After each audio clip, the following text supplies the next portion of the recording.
се в кабинета на чи майстора Станчо Станев, а днес ще разберем малко повече за цигун терапията.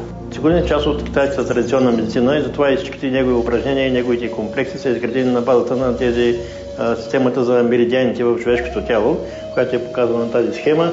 Има два основни меридиана, който е преден среден и заден среден. И останалите са, има ръчни меридиани, има крачни меридиани, които са двойни на ляв крак, на десен крак. И всъщност това са меридианите, в които се движи жизнената енергия в човешкото тяло. Всъщност енергията се движи по тях и зарежда цялото тяло, всички органи и системи с енергия. Какво ще ми покажете като за начало и откъде се започва в цигун терапията? Тя се започва в зависимост от проблема, какъв в случая тя има дископатия и има повредени прешени, възпалени. Аз в момента работя върху тях, където с помощта на този метод се премахва възпалението и се възстановява нормалната дейност на прешените. Да?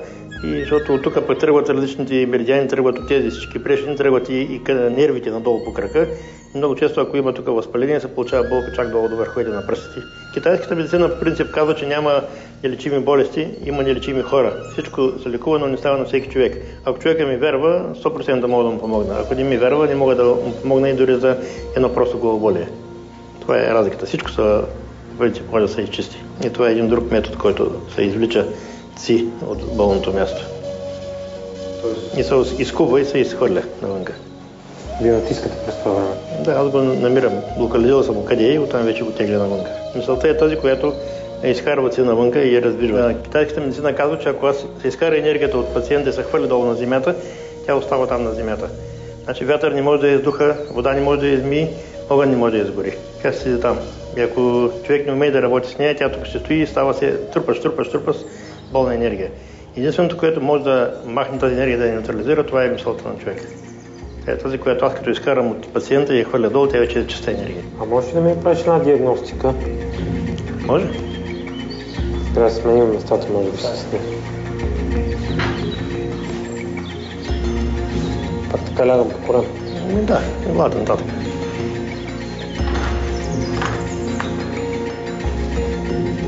Пусни ръцете надолу покрай тялото. Иглата настрани. Тук има ли? А то се почва от гръбначни стълби. Да, всички нерви тръгват оттам в ляво и дясно вървят и там е центъра. Всичко почти се оправя от гръбначния стълб. Хубаво ежедневно се прави движение, освен навеждане напред-назад, вляво-дясно, усукване да има повече на прешените, които да се поддържат в здраво положение, трябва повече движение. Гимнастика ежедневно с гръбначния стълб. Мога да покажа после едно такова упражнение, много полезно. Което е само за раздвижване? За гръбначна стълб, да. Което може до 2 минути да отделиш от време на време, е достатъчно да се поддържа гръбначна стълб в добро състояние. И шийните прешени като част от гръбначния стълб. Всичко това, което правиш и това, което проповядва цигун терапията, може да има някаква връзка с дълголетието. Знам, че в Китай има доста столетници. Да, има връзка. В Китай масово хората, ако сте виждали по филмите, по градинките играят едни упражнения, бавни такива, плавни. Това всъщност те играят цигун. И правейки цигун ежедневно, човек си прави така една постоянна ежедневна профилактика на меридианите и те не се запушват и така човек може да живее дълго време и да бъде здрав. Завършваме. Сега стани да ти покажа едно упражнение, което може да си правиш така профилактика, да поддържаш гръбначния стълб в добро състояние. Ето така снимам пред мен, така да ме виждаш. Да. Вися тук и с рамото изнасяме в страни. Едно, че бутаме с рамо там. Да, връщаме към центъра, сега другото рамо. Да. Без да мърдам краката. Да, само горната част на тялото се движи, да се опъне гръбначния стълб ляво и дясно. След това също леко подигай рамото. Да. После се прави напред, максимално предно крайно положение, задно крайно положение. И после се комбинират четирите.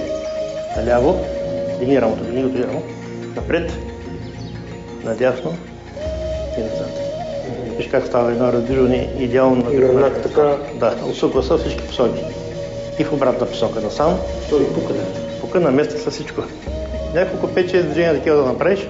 Примерно ако човек стои цял ден на бюро и обездвижен, 5-6 такива движения да направи 2-3 минути, достатъчно да се поддържа гръбначния стълб в добро състояние. Също се прави и с главата. Виж, ляво-дясно. Главата напред-назад и такова. Само главата. Това е за шините прешени. Това е за раздвижване на шините прешени. Който стои наведен през цял ден, това упражнение е много добро за раздвижване. Цигун-терапията не само ми помогне да се разтоваря от стреса, а и съм готов за до вечера да покажа някое ново движение в някой клуб.